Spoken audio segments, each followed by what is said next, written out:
दोस्तों ये रियल काम सूत्र बुक है। पिछले वीडियो पे हमने जहाँ तक पढ़ा था उसके बाद यहाँ से शुरू करते हैं। परिचय कारण प्रकरणम। क्रिया अर्थात उपाय द्वारा बढ़ाई गई इच्छा शक्ति पर स्थिर रहना चाहिए, ये कहा जा चुका है। कहाँ कहा जा चुका है? पिछले चैप्टर पे। आप पिछले चैप्टर पढ़ सकते हैं, ठीक है। पिछले चैप्टर या फिर रामायण महाभारत वेद पुराण को शुरुआत से पढ़ने के लिए इस वीडियो के नीचे चैनल के नेम या पिक्चर पे क्लिक कीजिए, या फिर चैनल का नाम यूट्यूब पे सर्च करके प्लेलिस्ट में जा सकते हैं। तो कहा जा चुका है, अब उस क्रिया को प्रदर्शित करते हैं जिस प्रकार कन्या स्वयं के प्रयत्नों या उपायों द्वारा प्राप्त की जा सकती है, उस प्रकार द्युति के माध्यम से नहीं। किंतु जिस प्रकार अपने मनोभावों को गुप्त रखने वाली परकिया नायिका द्युति द्वारा सिद्ध की जा सकती है, उस प्रकार स्वयं नहीं। द्युति मतलब पिछले चैप्टर पे हमने पढ़ा था, ठीक है। ऐसा काम शास्त्र के पूर्व आचार्य का मत है।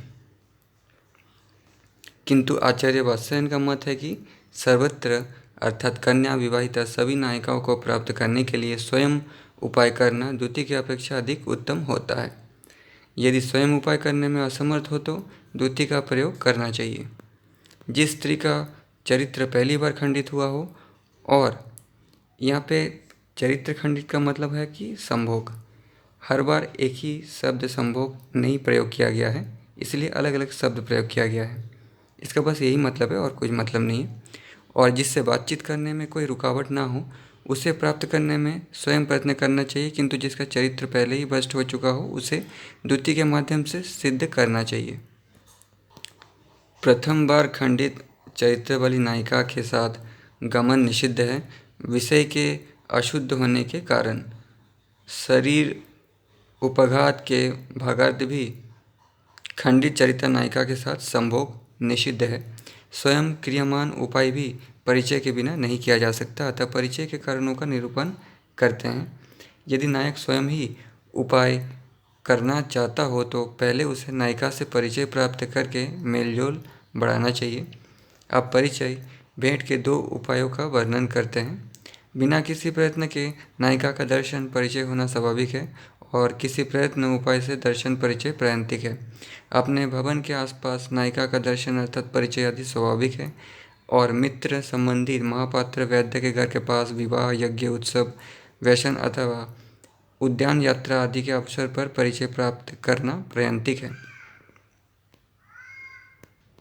उक्त स्वाभाविक और प्रायंतिक दो प्रकार के भेंट में परिचय के कारण भी बाह्य और आभ्यंतर भेद से दो प्रकार का होता है। उनमें प्रथम बाह्य परिचय कारण को कहते हैं। प्रथम परिचय में नायिका की ओर भावसूचक प्रेम भरी दृष्टि से देखे, फिर बालों को बांधने, नाखूनों से खुजलाने, आभूषणों को संभालने, नीचे के ओठ को दबाने आदि नायिका के उन भावों को नायक मित्र के साथ नकल कर भावाभिनय करे,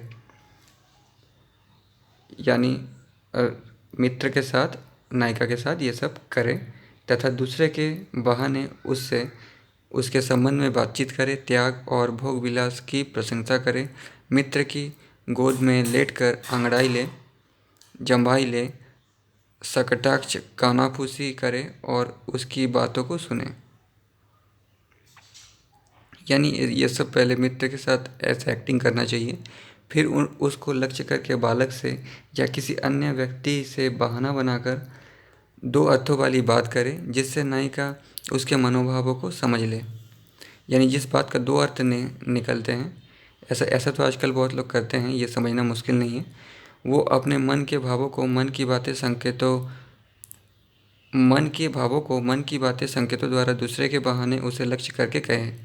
उसको लक्ष्य करके किसी बच्चे को गोद में लेकर उसका मुख चूमे, उसका आलिंगन करे, यानी नायिका को इशारा करते हुए बच्चे के साथ ऐसा करें, चूमे और आलिंगन करे, अपनी जीभ से उसके मुख में पान रखे, तर्जनी उंगली से उसकी थोड़ी पकड़कर हिलाए। देश काल परिस्थिति को देखकर नायक उसी के अनुसार प्रयत्न करे। नायिका के गोद में स्थित बालक को नायक लाड़ प्यार करे, उसे खेलने के लिए खिलौने दे और फिर ले ले। उसके पास आकर प्रेमिका से बातचीत का क्रम प्रारंभ करे।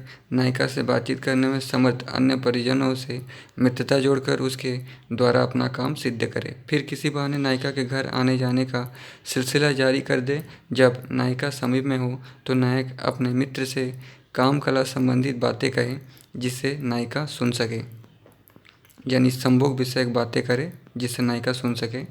अब इसके बाद अभ्यंतर परिचय का कारण बताते हैं। परिचय बढ़ जाने पर नायक नायिका के पास कोई वस्तु धरोहर के रूप में रखने को दे। फिर प्रतिदिन लेने देने का क्रम रखे, फिर इत्र सुपारी आदि लाकर दे। इस प्रकार प्रतिदिन लेने देने का क्रम रखें। अपनी निजी गोष्ठियों में उसे बुलाएं और अपने घर की स्त्रियों के साथ एकांत स्थान में बातचीत में लगा दें। नायक नृत्य देखने के लिए और विश्वास पैदा करने के लिए ऐसा प्रयत्न करें। यदि नायिका को सोनार, जौहरी, मणिकार, नीलगर, रंगरेज, बढ़ई आदि से कुछ काम कराना हो तो नायक अपने मित्रों से उस काम को कराए अथवा स्वयं उस काम को कराने का प्रयत्न करे। इस प्रकार काम करते हुए नायक को लोग देर से जान पाते हैं और उसके घर बार बार आने जाने से नायिका को देखने का अवसर मिलता रहेगा। जब तक एक काम पूरा ना हो जाए तब तक दूसरा काम कराना प्रारंभ कर दे। नायिका को जिन कामों की आवश्यकता हो, जिन वस्तुओं को वो चाहती हो, जिन कला कौशल को वो जानना चाहती हो, नायक उनके प्रयोग, उत्पत्ति, उपाय, जानकारी रखने तथा प्रयत्न करने की अपनी योग्यता, विशेषज्ञता आदि नायिका से प्रदर्शित करें। प्राचीन रीति रिवाजों, पूर्व महापुरुषों के चरित्र के संबंध में वार्तालाप तथा उन वस्तुओं के गुण और वैशिष्ट्य की चर्चा करते हुए उससे तथा उसके परिजनों के साथ विवाह बहस शुरू कर दे। उस विवाद में नायक को किसी वस्तु की शर्त लगानी चाहिए। उसमें नायिका को प्रासंगिक बनाना चाहिए। नायिका के साथ बहस या विवाद के कारण नायक नायिका को अद्भुत बुद्धिमती कहे, इसकी प्रशंसा करे, ये परिचय के कारण हैं। नायिका से पूर्ण परिचय हो जाने पर यदि वो इशारे से अपनी चेष्टाओं से अपने भावों को दिखा दी हो तो उसे कन्या संप्रयुक्त प्रकरण में बताए गए उपायों से कन्या जैसा व्यवहार करना चाहिए। प्राय वहाँ सूक्ष्म प्रयोग करना चाहिए क्योंकि कुमारी कन्याएं विवाहिता जैसी कामकला में अभिज्ञ नहीं होती, किंतु अन्य विवाहिता स्त्रियों को वश में करने के लिए स्फुट उपाय करने चाहिए क्योंकि वे पहले से ही काम कला में अभ्यस्त होती हैं। यानी विवाहिता स्त्रियों को वश में करने के लिए स्फुट उपाय करने चाहिए, ठीक है। और अविवाहिता को, क्योंकि अविवाहिता को संभोग के बारे में एक्सपीरियंस नहीं होता, इसलिए जब नायिका अपने अंगों के हाव भाव दिखा दी हो और सद्भाव प्रकट कर दी हो तो निशानी के तौर पर अपनी कोई प्रिय वस्तु उपभोग के लिए नायिका को दे और नायिका की कोई प्रिय वस्तु स्वयं उपभोग के लिए ले ले। उन वस्तुओं में अत्यंत सुगंधित बहुमूल्य दुपट्टा, सुगंधित फूलमाला और अंगूठी नायिका को दे तथा उसके हाथ से स्वयं तांबूल ग्रहण करे। किसी गोष्ठी या उत्सव में जाने के लिए तैयार होकर वो नायिका के जूड़े में खोसे हुए सुगंधित फूलों को नायिका से मांगे।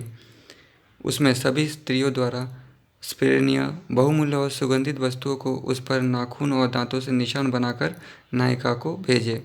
इस प्रकार अधिकाधिक वस्तुओं के आदान प्रदान द्वारा नायक नायिका के भय और संकोच को दूर करें। अब आंतरिक कारणों को बताते हैं। धीरे धीरे एकांत में मिलने जुलने और आलिंगन चुंबन करने लगे। तांबूल का आदान प्रदान, अन्य वस्तुओं का आदान प्रदान और नायिका के गुज्य, योनि, जंघा, स्तन आदि स्थानों का स्पर्श करना, यही अभियोग है। जहाँ जिस स्थान पर दो प्रेमिकाएं हो और एक से संबंध हो चुका हो तो दूसरी से प्रेम व्यवहार का संबंध ना करें। यदि वहाँ कोई प्रयुक्ता परकिया रह चुकी बुढ़िया हो, प्रयुक्ता परकिया हम लोग पिछले चैप्टर पे पढ़ चुके हैं, आप देख सकते हो, तो उसे उपहार देकर अपने अनुकूल कर लेना चाहिए, फिर उसके द्वारा कार्य सिद्धि करें।